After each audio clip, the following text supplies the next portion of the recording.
Hello, everybody. Welcome to the 5 Minutes PM podcast. Today, I'd like to discuss with you the Project Executive Status Report.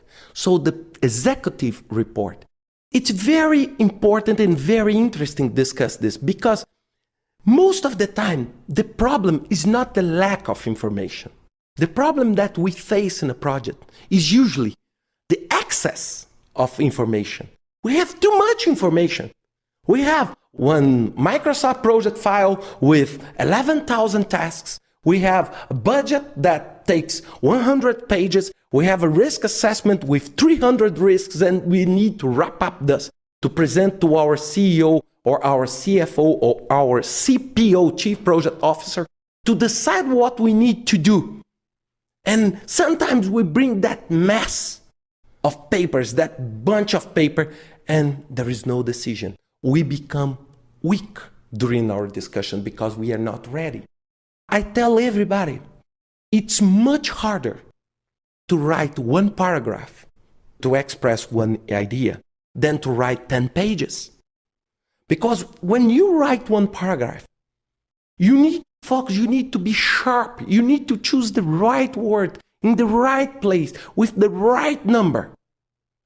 So this is a big challenge. When I have 10 pages, I can fill with a lot of nonsense words to express what I'm thinking. So the challenge is this. And I don't like that line of thinking that, all reports must be 1 page or 2 pages. Usually, I produce very good status reports with something around 6, 7, 10 pages. The problem is not the size. The problem is the quality. Is the quality.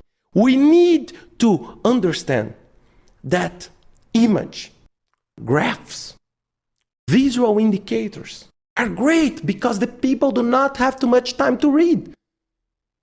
So we need to help people to understand what we want to express. And it's the challenges that we are not used to that.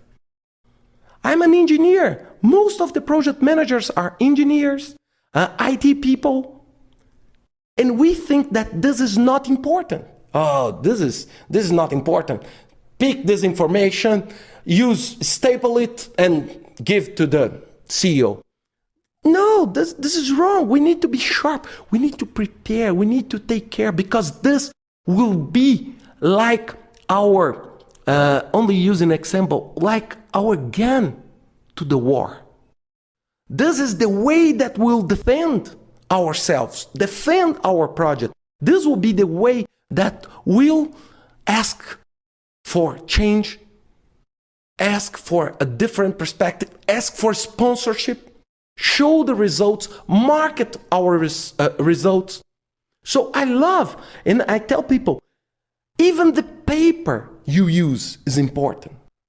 Even the paper. You must be smiling, listen this, and say, Ricardo is saying pointless things about the paper. No. The people are not so rational. We would love to have only rational people.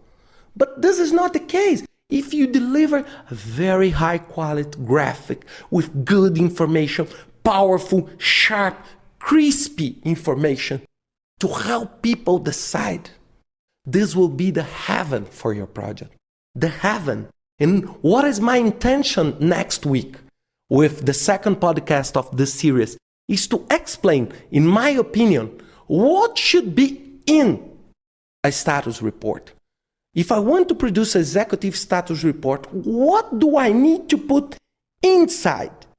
What is important to be in this kind of project? How do I select all the bunch of information? If I'm using a standard like PMBOK or a methodology like Prince, how I can wrap up all this bunch of documents and be sharp to present what I need to present. And this will be the topic of next week's podcast about Project Executive Status Report. See you next week with another 5 Minutes PM podcast.